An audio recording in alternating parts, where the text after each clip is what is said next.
अजयची बस रामगड स्टॉपवर पोचली तेव्हा संध्याकाळचे 7 वाजून गेले होते. रामगड हे एक छोटे तालुक्याचे गाव होते. दिवसभर कोसळणाऱ्या पावसाने आता थोडी विश्रांती घेतली होती. मात्र वातावरण आभाळलेलेच होते. हवेत प्रचंड गारठा आलेला होता. बसच्या दिवसभरच्या प्रवासाने अजय खूप वैतागलेला होता. त्याने भल्या पहाटे मुंबईला बस पकडली होती. कोकणात येणारे रस्ते वळणावळणाचे, त्यातच पावसाची भर. त्यामुळे गावाला थांब्यावर संध्याकाळी 6 वाजता येणारी बस आज 1 तासापेक्षा जरा जास्तच उशिराने पोहोचली होती.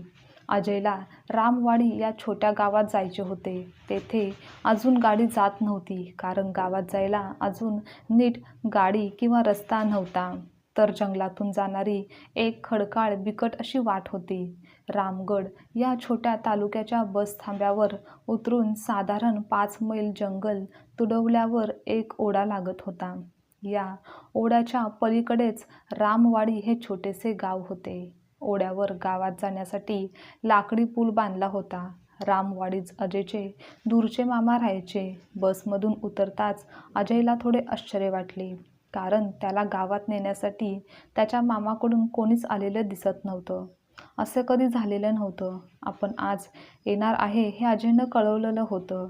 अजयचे मामा रामवाडीचे बडे प्रस्थ होते. यापूर्वी अजय जेव्हा जेव्हा गावी आला होता तेव्हा मामाच्या घरचा कोणीतरी गडी त्यांना न्यायला यायचा. अजयने विचार केला की पावसामुळे आपल्याला न्यायला येणारा गडी कुठेतरी अडकला असावा.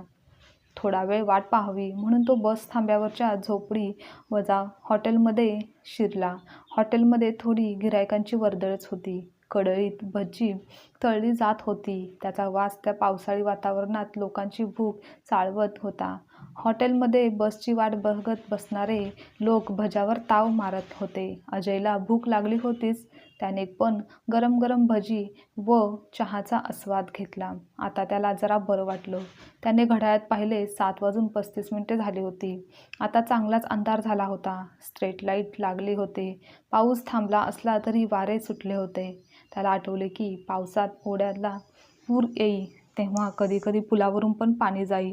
अशावेळी पूल ओलांडणे धोक्याचे असते. त्यामुळे हॉटेल मालकाकडे चौकशी करावी असे त्याने ठरवले आणि त्याने मालकाला विचारले, "मालक, मला रामवाडीला जायचे आहे. पुढे ओढ्याला पूर तर आलेला नाही ना?" अजयच्या या प्रश्नावर त्याने विचित्र नजरेने अजयकडे बघितले व म्हणाला, "अहो पाहुणं, एवढ्या रात्रीचं तुम्ही त्या जंगलातून जाणार? माझे ऐका, आता रात्र इथेच काढा. दिवस उजाडल्यावर जा रामवाडीला. सकाळी गावात जायला सोबत पण मिळेल. खूप लांबचा रस्ता आहे. तुम्हाला ते झेपणार नाही." "अहो, मला माहिती आहे त्या गावची, पण आज बऱ्याच वर्षांनी येतोय ना, एवढंच. तुम्ही फक्त सांगा की पूर आलाय की नाही ओढ्याला? पुलावरून पाणी तर जात नाही ना?" अजयने पुन्हा विचारलं. "अहो, पावसाचे दिवस आहेत. ओढ्याला थोडं पाणी जास्त आहे, पण पूर नाही आलेला. वाहतूक आहे चालू पुलावरून, पण तुम्ही इथले दिसत नाही. म्हणून सांगतो, एवढ्या रात्रीच्या वेळी त्या गावात एकटे जाऊ नका. तो ओढा आणि त्यावर गावात जाण्यासाठी असलेला तो पूल आठवतो का तुम्हाला?" मालकाने विचारले. "हो, सर्व आठवतं. खूप निसर्गरम्य आहे तो ओढा आणि त्यावरचा साकव म्हणजेच पूल. आम्ही लहानपणी खूप पोहायचो त्या ओढ्यात. खूप मजा येई त्या ओढ्याच्या संत व खोल पाण्यात पोहताना. शिवाय साकवावरून ओढ्याचं दृश्य व आजूबाजूचा सर्व परिसर किती छान दिसायचा." अजय जुन्या आठवणीत रममाण झाला. "अहो, तुम्ही किती वर्षांनी येताय गावात? तो ओढा आणि त्यावरचा तो साकव आता झपाटलेली जागा झाली आहे."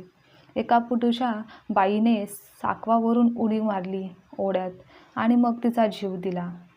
पुलाजवळ तिचा आत्मा भटकतो आहे सूड घेण्यासाठी. ओढ्यातील त्या साकवाजवळ अनेक तरुणांना खूप विचित्र भयानक अनुभव आले आहेत. काही जणांनी तर आपले प्राण पण गमावलेले आहेत. म्हणून म्हणतो, तुम्ही तुमचा जीव नका धोक्यात घालू. उद्या सकाळी निघा मालक." मालक अजयला आग्रह करत म्हणाले, "हे पहा, माझा नाही असल्या गोष्टींवर विश्वास. मला फक्त ओढ्याला पूर नाही ना आलाय एवढंच माहिती पाहिजे होती. तुम्ही नका काळजी करू. मी जाईन बरोबर गावात." अजय म्हणाला.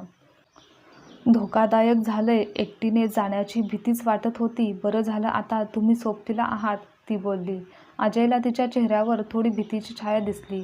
"काय हो, मला सांगा, त्या ओढ्याच्या परिसरात काही वेगळं घडलंय का? तो हॉटेल मालक म्हणत होता की रात्रीचे जाऊ नका. गावातील ओढ्याजवळच्या साकवाच्या परिसरात लोकांना म्हणे वेगवेगळे अनुभव येतात. तुम्ही इकडचे आहात का? तुम्हाला काही माहिती आहे का? अजयने विचारलं. हो, आहे थोडीफार माहिती. 2 वर्षापूर्वी गावात ती घटना घडली आणि त्या परिसरात लोकांना वेगवेगळे अनुभव येऊ लागले. तुमचा भूतावर काही विश्वास आहे का? तिने विचारलं. माझा नाही विश्वास अशा गोष्टींवर, अजय म्हणाला. पण माझी गोष्ट ऐकाल तर तुमचा विश्वास बसेल. सांगू का? तिने अजयला विचारलं. अजयने मान डोलावली आणि ती सांगू लागली. ही गोष्ट आहे आमच्या गावातल्या एका गरीब शेतकऱ्याच्या देखण्या पोरीची. पोरीची आई लहानपणीच तिला सोडून गेली. बापानेच तिला काही कमी पडू दिलं नव्हतं. पुढे तिला भेटला एक तरुण, शहरात राहणारा.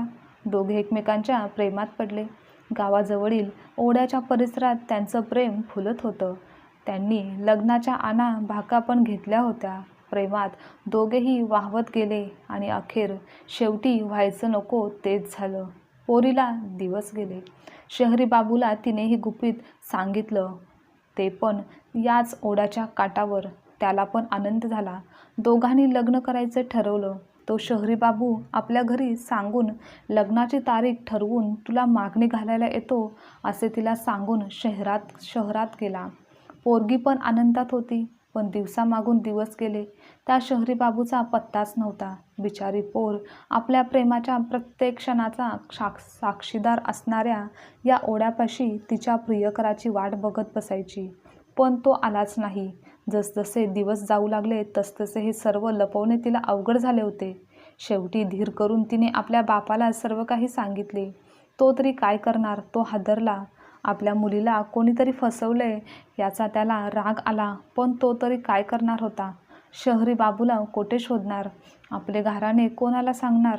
आता सगळे आता आपल्या मुलीलाच दोष देणार. गावात आपली बदनामी होणार या विचाराने त्याला काही सुचेना. पोरीच्या काळजीपायी त्याने हाय खाल्ली आणि त्याने अंथरूण धरलं आणि तो हे जग सोडून गेला. पोरगी आता एकाकी झाली. त्यातून पोटात पोर. कोणाला सांगणार? काय करणार? शहरी बाबू निघून गेलेला होता. जवळचे असे कोणी नातेवाईक नव्हते. गावात कुजबूज ऐकू येत होती. आता लोकांना कसं तोंड दाखवायचं याचा तिला प्रश्न पडला. शेवटी तिने मनाचा निर्धार केला. अशीच एक पावसाळी रात्र होती. ओढ्याला पूर आला होता. ती मुलगी गावातून निघाली. ओढ्याच्या साकवापाशी आली आणि खोल पाण्यात तिने उडी मारून आपले जीवन संपवले. काही दिवस गावात चर्चा झाली. नंतर लोक ती घटना विसरून गेले. पण या घटनेनंतर महिनाभराने पुलाजवळच्या ओढ्यातील खोल भागात पोहायला गेलेल्या मुलांपैकी एक पाण्यात ओढला गेला. त्याला जणू कोणीतरी पाण्यात खेचलंच होतं. इतर मुलांनी त्याला वाचवण्याचा खूप प्रयत्न केला, पण तो बुडलाच. वर आला नाही तो, आणि वर आला तो तर त्याचा मृतदेह. तो तरुण पट्टीचा पोहणारा होता. काही दिवसांनी पुन्हा असाच अनुभव अजून एका तरुणाला आला. मात्र तो नशिबाने वाचला. त्याने सांगितले की कोणीतरी त्याच्या पायाला पकडले. तो एका बाईचा हात होता. हातात हिरवा चुडा होता. शहरातून येणाऱ्या काही तरुणांना म्हणे पुलावरून जाताना विचित्र अनुभव आलेत. काही जण तर ओढ्यात पडून जीवनशैली मेले आहेत, अशी चर्चा गावात आहे. त्या मुलीला धोका देणारा तो तरुण शहरातला होता, म्हणून शहरी तरुणावर तिचा राग आहे. त्यांना ती पछाडते. आता कोणीही त्या कोंडीत पोहायला जात नाहीत. एवढंच काय, संध्याकाळी किंवा रात्रीच्या वेळी एकटा माणूस त्या पुलाजवळून यायला देखील घाबरतो. अरे, बोलता बोलता पोहोचलो की ओढ्याजवळ. गोष्ट संपवत ती बोलली. त्याचे डोके फुटायची वेळ आली आणि तो हतबल होऊन पुलावरून चालू लागला. त्याचे पाय लटपटत होते. खालून ओढ्याच्या पाण्याची खोली दिसत होती. याच ठिकाणी ओढ्यात उडी घेऊन मीराने आपल्याला संपवले या विचाराने तो व्याकुळ झाला. तो पुलावरून खाली खोल पाण्यात पाहू लागला. जणू काही तो मीराला शोधत होता. त्याचे भान हरपले होते. अशा अवस्थेत असताना त्याला 2 दणकट हातांनी पकडलं. अजय बाबू, काय करताय हे? भानावर या.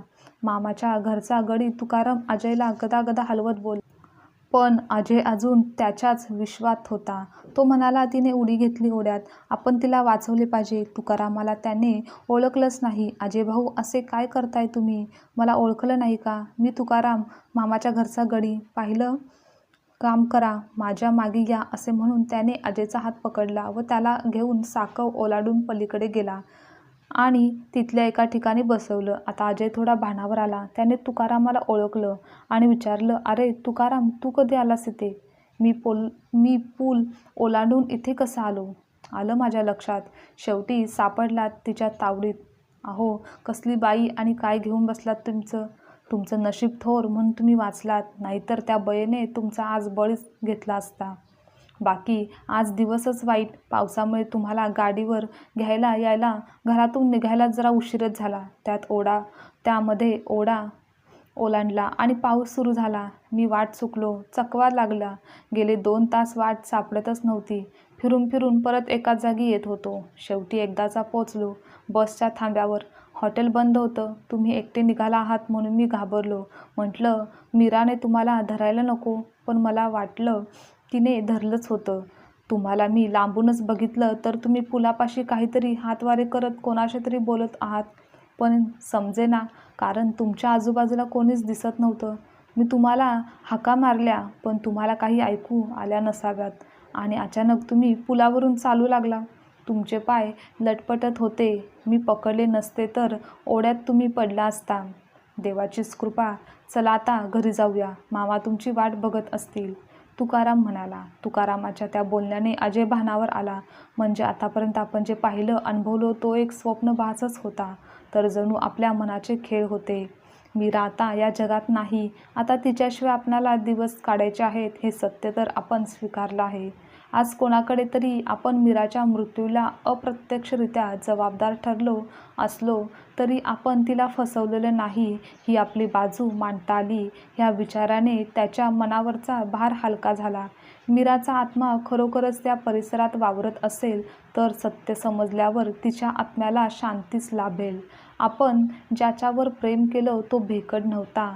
त्याने आपल्याला फसवलं नाही, तर तो अजूनही आपल्यावर प्रेम करतोय ही बाब तिला नक्कीच सुखावेल. तिच्या आत्म्याला शांती लाभेल आणि यापुढे तरी त्या परिसरात लोकांना होणारे भास संपतील. या विचाराने अजयला बरं वाटलं. तेवढ्यात एक वाऱ्याची छान झुळूक ओढ्यावरून आली आणि अजयला अलगद स्पर्शून गेली. त्याला वाटलं मीराला त्याचे बोलणे समजले होते आणि तो त्याच प्रेमाने समाधानाने निरोप घेत होती. त्याने एकदा पुलाकडे पाहिलं आणि तो स्वतःशीच हसला आणि मग तुकारामाला म्हणाला, चल निघूया, मामा वाट बघत असतील. आणि दोघेजण गावची वाट चालू लागले. आजची कथा तुम्हाला आवडल्यास लाईक, शेअर, कमेंट करा आणि चॅनलवर नवीन असाल तर चॅनलला सबस्क्राईबसुद्धा नक्की करा.